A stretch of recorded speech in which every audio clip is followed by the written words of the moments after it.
are going to need a video, a picture, or an audio to start your editing.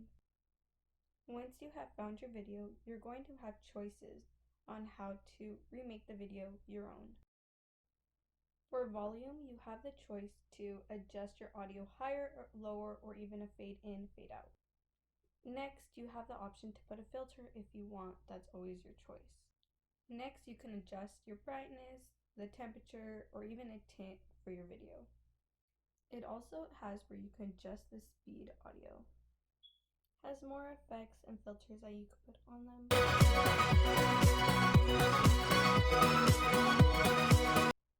Once you're at the home screen, you will have the option to make a video, a picture, or a collage. You will have the opportunity to change the format to fit any social media platform that you may choose. You are going to have many tools to work from, and it just depends on what you want to use for your video. In this part, you can add a track or a voiceover or even a special effects on your video. Next, you're going to be able to put a text and put it in any type of color you may want or shape. You will also have the choices to put a filter if you want. This right here shows that you can adjust the volume of your video to high or low, as well as the speed if you want it to be a little bit more slow or a little bit more fast. This is where you're going to be able to crop your video or even trim it to the length you want it to be.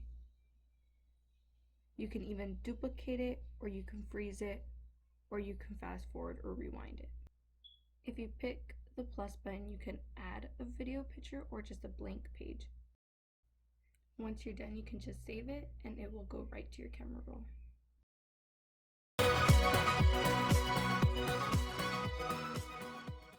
When starting Filmora, you're going to want to go to Media, and that's when you're going to hit Import to get any files from your computer that you want to upload.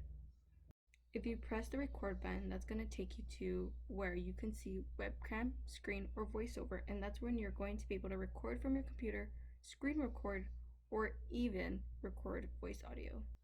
Next is audio, and that's where you're going to upload your music to put behind a video, or if you're making a film and you want to have your own music, this is where you would go.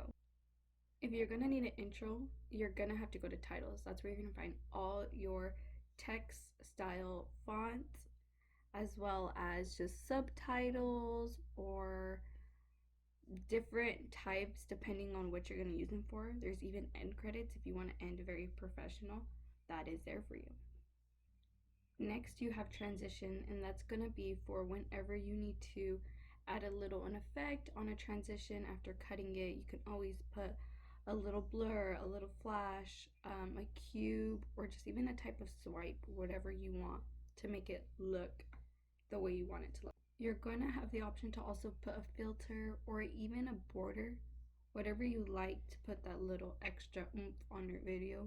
That's totally up to you, and there's definitely options you can choose. If you want to do a film and you want to put a filter, again, that's totally up to you. You can use a split screen for if you want to show a picture or a video on one side and show yourself on another, or just however you want to use that tool, it is there. On the right side, there's the L and the R, and that's to adjust your volume. Say you have a text that you want to edit. If you put Advanced Edit, it's going to give you the option to type whatever you want to type, or even change the color.